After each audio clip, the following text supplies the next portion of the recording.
A mão de obra usada no Brasil colonial era, em maior parte, formada por negros que foram raptados da África. A força do trabalho dos negros vindos da África foi, portanto, empregada nas lavouras e engenhos dos grandes proprietários. Havia muita resistência por parte dos negros, que não aceitavam sem lutar a vida que levavam. Era comum a fuga dos escravizados, que dentro das matas formavam acampamentos conhecidos como quilombos, comunidades onde os negros fugitivos poderiam viver como pessoas livres. Dentre estes acampamentos, o mais famoso e o mais importante foi o Quilombo dos Palmares. Em 1850, o Brasil finalmente cedeu às pressões da Inglaterra pelo fim do tráfico de escravizados, instituindo assim a Lei Eusébio de Queiroz. Poucos anos depois, em 1856, o tráfico de escravos africanos no Brasil havia sido zerado devido a esforços do governo da época. Como consequência, as lavouras de café e do açúcar enfrentaram grandes problemas de mão de obra, já que devido ao trabalho excessivo e castigos, a vida útil dos escravizados era bastante curta, sendo preciso substituí-lo por outro com muita frequência.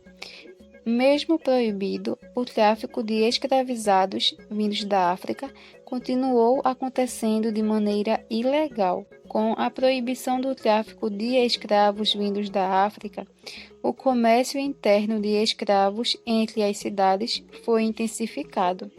Em Pernambuco, havia um mercado interno intenso, sendo a Zona da Mata Sul uma grande região compradora de escravos, enquanto a Zona da Mata Norte comercializava esses escravos. A Zona da Mata Sul estava à frente da região Norte na demanda por escravos, devido à sua concentração de grandes senhores de engenho. Rio Formoso fazia parte desse comércio na compra de escravos para as suas lavouras canavieiras. Após pressão pelo fim da escravidão, foi criada uma legislação a favor da abolição de forma gradual. Para isso foram criadas a Lei do Ventre Livre, em 1871. Essa lei permitia aos senhores donos de escravos o direito de libertar os filhos de escravos com 8 anos de idade. Em troca, os senhores de engenho seriam indenizados pelo governo. A Lei dos Sexagenários, que foi criada em 1885. Essa lei concedia a alforria para os escravos que tivessem mais de 60 anos, mas possuía condições rígidas.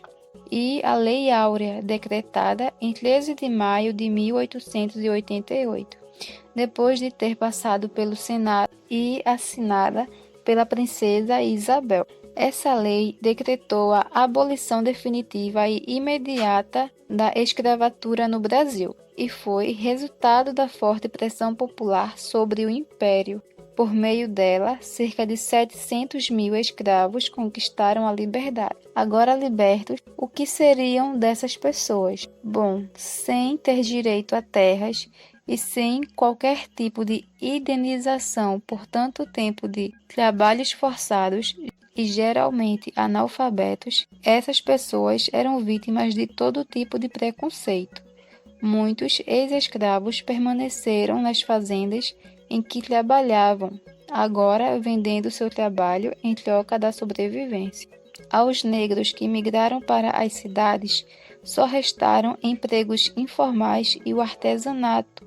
Muitos deles tornaram-se ambulantes, domésticas, quitandeiras e sem qualquer tipo de garantia ou assistência prestada pelo governo. Muitas ex-escravas eram tratadas como prostitutas.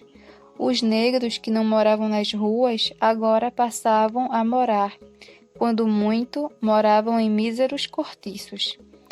O preconceito e a discriminação e a ideia permanente de que o negro só servia para trabalhos duros ou seja, serviços pesados, deixaram sequelas desde a abolição da escravatura até os dias atuais.